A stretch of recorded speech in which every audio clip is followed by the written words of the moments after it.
So the first one is 100% look for difference. If you're only looking for more of the same, you're hurting yourself. Cloning was bad in the Star Wars, so cloning is thusly bad here too in real life. The second one is related in a lot of ways, I think, to that one. Get away from the rock stars and the duds when you're mentoring. Don't conduct your analysis in isolation because data is so incredibly powerful. Not defending just the tribe, but defending the organization. Those creative people that you really want to keep empowered, keep excited, keep motivated, keep thinking. A good experience pays dividends down the line. Stereotypes tend to break down in proximity. Welcome to We're Only Human, a podcast about human resources, business, technology, and the workplace. My name is Ben Eubanks, your host, and I'm so glad you're here.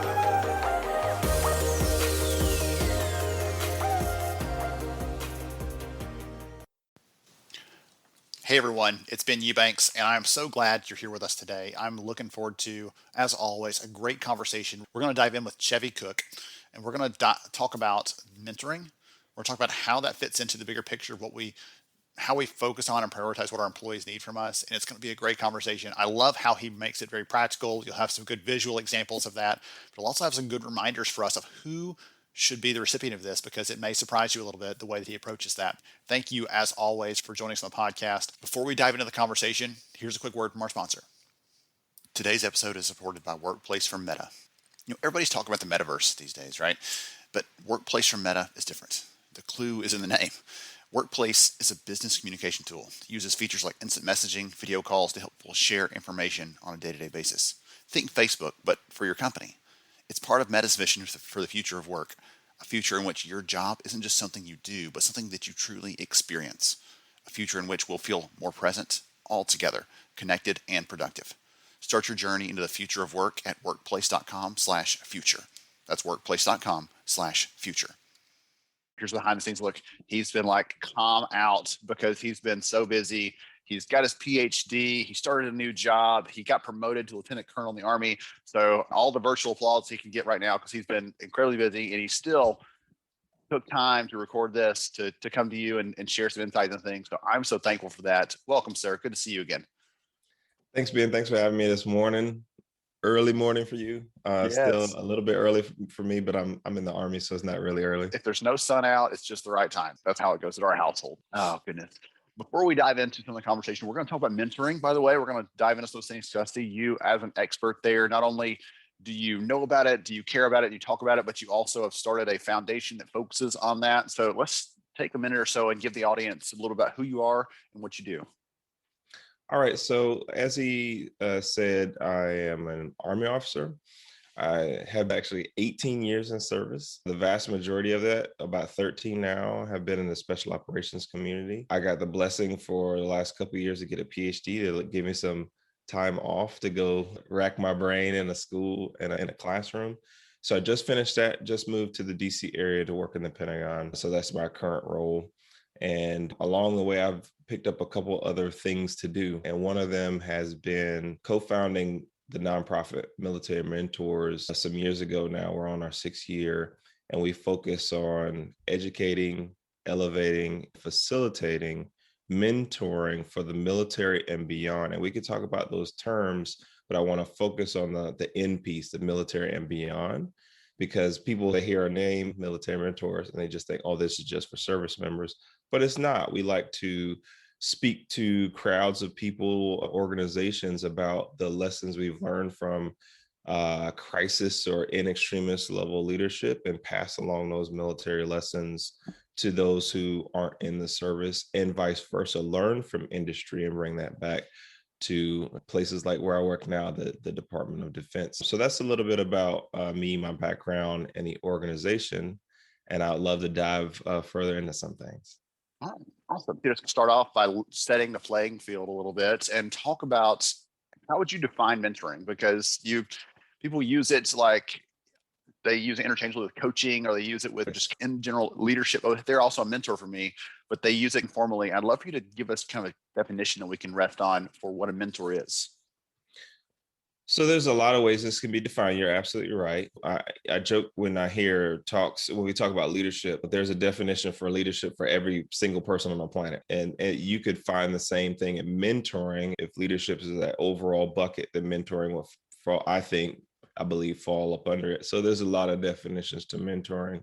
But one I like to fall on that I'll paraphrase is the idea of it has a couple of ideas in it that we can come back to if we need to. So mentoring is a long-term reciprocal relationship where the focus of the relationship is on the exponential growth of the mentee. So there's a couple pieces there, right? Long-term, reciprocal, and it's an asymmetric relationship. So it's focused on the learning of the mentee. Now, while the mentor will learn, the majority of the learning and the learning orientation should be toward the mentee. That's what I would go with. Okay, excellent. I had forgotten when we decided to talk about this that my mentee might be listening into this actually, the session today. I am part of a local mentoring group this year that pairs up someone who's been in the field of HR for a long time with someone who is just has either just getting in or about to get in or just a couple of years of experience trying to expand their horizons and stuff. And so some of those kind of terms you were using there, the long-term piece, right? That's the thing extends over the course of an entire year. It's not a one-time lunch and we're done. It is very much asymmetric. Lots of questions coming this way and lots of opportunity for me to share back. But at the same time, I'm getting something out of that, even if it feels for her probably that is one way. I'm getting something out of that, which is a ton of fun. I had forgotten about that until you started sharing some of those different aspects of it and what it looks like. So overall, this can feel, when you put it in those kind of terms, asymmetric, reciprocal relationships, it can feel very sciencey, very hard and tangible and specific. But I would imagine there's probably an art and a science to this. It's not just one or the other. Somewhere on that spectrum is where it falls. Can you talk about those aspects of it? Because I think, again, if someone just heard that definition and they cut off the conversation today and walked away, they'd go out there with a formula or a calculator trying to figure out how to make this mentoring relationship work. And I feel like that would be a miss. So talk about some of the other dynamics in those relationships. Okay. So some more of the science to think about is that we'll talk about the art a little, that will lead us into the art is there's 40, 50 years of research out there. Is a lot of it centers around Kathy Cram's work in the 80s. She has a book called Mentoring at Work, and she's, if you would, the matriarch of mentorship. She's a Boston University professor, and her seminal work is on organizational level mentoring. So what it looks like to mentor people in a professional space. And one of the important things about the science is she talks about breaking out two functions. So the career function and the psychosocial function of mentoring. You would start most relationships, especially in the professional realm, they start in the career side of things, where it's what you think it is. It's the functions around advocating for a person, sponsoring them, getting them to where they need to be talking about things that are in the career field and advocating. The other part, though, is it should swing toward the psychosocial function, which is all the aspects that you think about when it comes to emotional well-being, self-awareness, and those kind of aspects. A piece of the science is if you're just in one bucket, you need to make sure that you're focusing on the other. And I would reference that work if you wanted to figure out a little bit more there. But the psychosocial function starts talking about the art in a way. If you really think about it, it's this, there's a feel to it, right? I need time to get ready and get used to being around people and get used to how I interact with people, how I interact with my mentees, how I tell stories, how I use emotional intelligence, how I relate to people. That's on the art side, right? You can read all of Kathy Cram's work. You can have there's books by Wendy Axelrod and all kinds of other things about mentoring. And some of them are very step oriented. Do this first, and then you got to go through these phases or these 10 steps. But if you can never sit down with a person, have a cup of coffee, some tea, beer, whatever maybe you're choosing, and just chew the fat, if you will, understand how to, I don't know, just love on somebody and want them to grow, then you'll miss the boat in many ways. And the art involves a lot of things like story. How do you tell your own story? How you can help somebody build their story or understand their story if you don't even know your own? A lot of the art is around purpose too. It's hard to help somebody else find their purpose, different than passion. And we can maybe talk about that too. If you don't know your own purpose, like that's for me, the art side of it. And there's something about the art to me that's very different than the science. One thing I learned earning a PhD is I don't know everything. Right? You can get really deep in one topic, but you find out how much you really don't know, even about that one topic. So the science will take time, but you can get it. You can reference it. You can go to it. The art, however, you simply need time. There's no such thing as, oh, I got this thing down in 2 weeks or six months. The art takes time with interacting with others and building others up, and over time figuring out from a lot of different lenses what it means to interact with people of different backgrounds, cultures, career fields. You know what it looks like to really try to invest in another person and pour your all into them. So that takes time for sure. We'll be right back to We're Only Human in just a moment. Workplace is a business communication tool from Meta. Think Facebook, but for your company. It's part of Meta's vision for the future of work, a future in which we all feel more present, connected, and productive every day. Start your journey into the future of work at workplace.com/future. That's workplace.com/future. And now, back to our conversation with Chevy Cook. I think there's a parallel there between knowing something about a subject matter area, which you said, right? One of my favorite quotes, Neil deGrasse Tyson says, as the area of my knowledge grows, so does the perimeter of my ignorance, right? The more you realize, wow, I don't know very much. And so I think that matters for a subject area, but it also matters in the people side, the art side of that relationship with someone else. The more you get to know them, you're like, oh, wow, there was this whole other facet that I had no idea. Maybe Chevy is secretly a closet sculptor or something like I just didn't know until we spent some more time together. Yeah. And I don't know if that's it necessarily, but anyway, but you start finding out those things. I think that's a great parallel there, because the more time you spend, it is really an investment. It does not the thing you can casually fly by and develop this deep, meaningful relationship that matters, right? That actually leads to growth of someone else, that leads to support that someone needs, all those kinds of things you're looking for in that relationship. It's not a flyby, it's not a happenstance kind of thing, right? Yes. And I like to when I talk about both the art and the science, I like to make use a metaphor with it. And the metaphor is gardening, right? Like I grew up in South Carolina. We had a dirt basketball court that today is a garden. And so my mom saw that, like us tilling the soil with our feet for years and putting that orange ball on it, like preparing the soil. So she turned it into a garden. I've watched her over the years grow a variety of things, but there's some consistency regardless of what you're gardening. There's a science side of it. There's the whether you want to use pesticides or not. There's water that has to go in the soil. Yep. There's photosynthesis that has to happen. And you got to pay attention to all that stuff. Is there a tree that's above my garden that's blocking the sun? Do I want to clip some of those hedges? And then all the other stuff that goes with it as well. But there's an art to it too, right? Like she just knows things about cucumbers and tomatoes that she just knows from being down there on her knees tilling the soil. I want to keep these bugs in. Oh, these bugs got to go out. I got to clip this little dead piece off. And oh, this tomato plant actually needs something. It's a vine, so it needs to grow up something. So I have to have a piece there. There's a lot of different things. And the other piece of it is you don't know what it's going to look like at the end. She doesn't know whether she's going to have prize winning tomatoes or not when she puts a seed in. She knows the seed though. The seed is a tomato.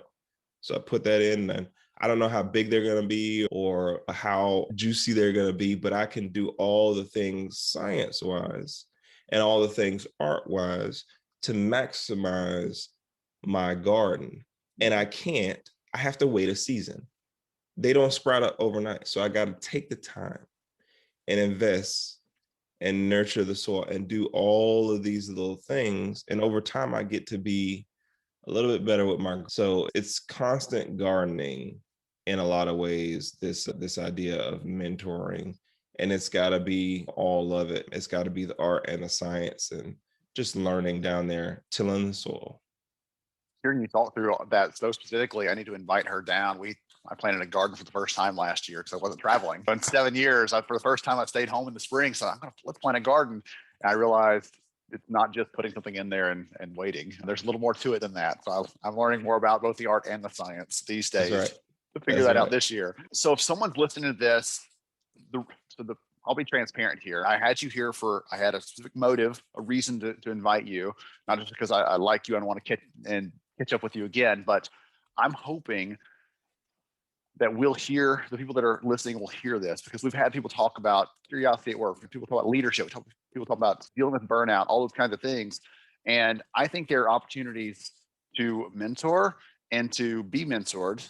And I want the people listening into this, to get some suggestions on both of those sides, because depending on where you are, you can use both. There's not a thing that says you can only be one or the other. One of the greatest leaders I ever had, I looked up to him and was always in awe of, because he was incredible as a leader, and I was always learning from him. And one day he mentioned that he had gone out to lunch with his mentor. I'm like, wait a minute, you're being mentor? Like, how in the world is that possible? Everything, you are on top of this. You're emotionally intelligent. Like, he was the person that I aspired to be. And he was like, yeah, I'm always learning. Goodness gracious. So for people that are listening into this, let's start with one of those. Let's say if someone needs a mentor, any advice for them on what to expect out of that, or ground rules? I don't know. Even it's such a broad topic. We spent an hour just on that. And I know we've got about 5, 6, 7 minutes left. So a couple minutes on this, then we'll flip it for a couple minutes on how to be a mentor and some advice on that one, if you don't mind. All right. So again, we could talk about this for a long time, but specific advice for mentees seeking a mentor out there. First of all, look close. All right. A lot of times we're like looking through LinkedIn profiles and looking at the CEO, the corporate structure, and I'm looking at the COO or the CFO in my organization. I'm seeking those folks out. Look close. They could be in the cubicle next to you. There could be a person, an old teacher that's just been in your life a long time. There could be a neighbor that is not even in your career field, but gives sage advice and has always had your back and been in your corner. So my first piece of advice is, if you want a mentor, look close. You don't have, sometimes with this stuff, you don't have to look far. Just look for who already is investing in your life and professionalize it. Make it put a little bit more science to it, and ask more specific questions. So look close would be my first piece of advice. The second piece there is lead yourself first. There's a great book by Mike Irwin and Raymond Kethledge called Lead Yourself First. And it's about knowing who you are, right? Know that self-improvement. That's like a Socrates thing or something. It's been so old. But I'm joking a little bit, but there is some importance there. If you don't know who you are and you don't know where you want to go, there's no way you're asking the right questions of a mentor. And for some of these very busy people out there that you're seeking mentorship from, their time is valuable, right? So you want to make the most of the little bits of time you get with them. And the way to maximize that is knowing what questions to ask, knowing where you're going. What's the Stephen quote? He's one of his 7, Stephen Covey, begin with the end in mind. Yes. You absolutely got to do that with yourself. You got to know who you are so you can ask the right questions, so you can walk along the right pathway. So I'd go with those two. I could go on and on, but those are two of the most important ones. Like, you really got to look close, because they're probably right there and they've probably always been around. And that's kind of natural. You don't have to seek out these famous folks or people who are super, quote unquote, super doing well in your organization. And the other piece there, obviously, is you got to know who you are, and you got to lead yourself. It's not just self-awareness I'm talking about. I'm talking about actually being able to lead yourself, knowing your purpose, knowing where you're going to go, being able to ask the right questions, being very pointed about, I want this mentor because they can help me with this line or this thing that I need to improve upon. So I'll pause there. Okay. I love those. Both of those excellent, and I think great foundational pieces. I thought I was going to stump you with give me 3 minutes of that, but you actually knocked it out. Okay. So I'm going to do it again. Flip the coin. What about someone who is approached about that, or maybe wants to offer to be a mentor for someone else? Do you do that unprompted? Do you wait until someone comes to you? Like, how should you handle that from that side? And what's one piece of advice or two pieces of advice that you might give them in that relationship to make it meaningful and asymmetrical, as you pointed out earlier? So I think on the other side of the coin for the mentor, those same things apply still. Those two I just gave. So that's a little like a little tweak there that I would like to throw in there. Some people think, oh, those were just for men. No, those are for you mentors out there as well. But to give you maybe one or two things just for mentoring. One, seek difference. Okay. If you are only mentoring the folks who look like you, who are in your career field, who are gonna be you in the future, I think you're doing yourself and them, and in the grand scheme of things, our society, a disservice. And I want to punch on this point a little bit hard, okay? Good. Cloning was bad in the Star Wars, so cloning is thusly bad here too in real life, all right? So the one of the issues or challenges in the mentoring realm is that we gravitate toward those that are like us, and then we're like, oh man, this young starter down there in HR I want to really pull him up. Man, we got so much in common, et cetera, et cetera, et cetera. And then you're looking out for someone who looks like you, who is acting like you, who you're just building them up to be who you are, as opposed to seeking out maybe a person of a different gender, culture, background, or expertise that actually could learn a lot from you. Remember, this thing is asymmetrical. While reciprocal, the way you get the most out of making it asymmetric and really making somebody blossom is by finding somebody who doesn't have your experiences or your background that can leverage those experiences. What if someone was from a completely different area of your work, a completely different area of the country, and was maybe a minority, a female in an all-male organization, or a person with my skin tone in a really Caucasian organization who just really needs the spotlight to be shown on them, or really needs your experience to really grow to be where they need to be, or have the opportunity to possibly be where they need to be. So the first one is 100% look for difference. And if you're only looking for more of the same, you're hurting yourself and a lot of us. The second one is related in a lot of ways, I think, to that one. And it's get away from the rock stars and the duds when you're mentoring, okay? Of course, duds need mentorship. The people that are really struggling need to be lifted up. However, more often than not, they're gonna crush your time. I'm not saying don't mentor them. I'm just saying know up front, that's gonna be a real time sink. But there's tons of people that focus on the duds because, man, they need our help. There's tons of people who focus on the studs, right? The people who are crushing work, are going to be a CEO, CFO, or some other type of leader one day. Man, look for those people in the middle. If you really want to be a good mentor, find the people in the middle. Find the people who are if they just got a little bit of help or had some advice from somebody in your position and understood what it took to get to the next level, we could really transform our organizations. We focus, especially in the military, as to use a military example, the people who are getting in trouble, getting DUIs, or we want to kick out of service, man, we spend a lot of time on that bottom 10%. Or the people who are going to be a general one day, that top 10%, we really focus hard there too, because we want to make sure they're getting all the right jobs and stuff, man. Think about that 80% in the middle. Think about how important it is to reach out to those people and bring them up. So my two pieces of advice are, one, look for difference, mentor across difference. And two, what are you doing about the 80%? If you're going to really transform your organization, your life, find the people in the middle. Stop looking for rock stars or studs and duds alone. I love both of those. And I'm so glad you brought look for difference in there, because I'm layering these in my head, all the different look close, seek a difference, like those kinds of things. That doesn't require some big fancy model. That doesn't require you to memorize any sort of mentoring acronyms or anything else. It's just look for these 2 or 3 filters and go and be kind to somebody. You used the word love earlier, right? Go love on somebody.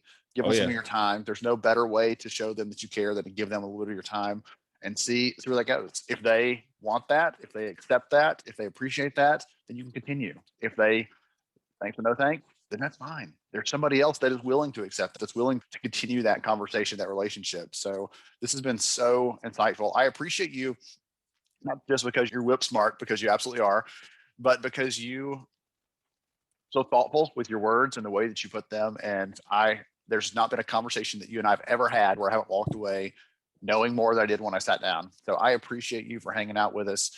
If someone wants more Chevy, if they want to know more about what you're doing, want to connect with you on LinkedIn, obviously you can connect, reach right over there. I will make sure his LinkedIn profile is in the show notes here. But if anybody else wants to connect with you, any other advice or connect with Military Mentors even? Yeah, I'm sure he'll have the stuff in the show notes for my contact information. But the interesting thing is I'm the only Chaveso cook on the planet. So if you can spell my name and look me up on Google, that's me. And you can find a number of resources there. You can find maybe other podcasts and publications and things like that. So you can just ready-made grab the resources. You can find us on Military Mentors, all one word. We don't spell it a funky way. It's just militarymentors.org. Thank you again, sir. I appreciate you for what you've done. Congratulations again on all of your amazing success, continued good work in the space. Thank you so much for joining me on the show today. I'm honored to have you as a listener. If you enjoyed this episode, please take 10 seconds to rate it at iTunes, Stitcher, or wherever you listen to your podcast. Also, if you know a friend that could benefit from today's conversation, please pass it their way.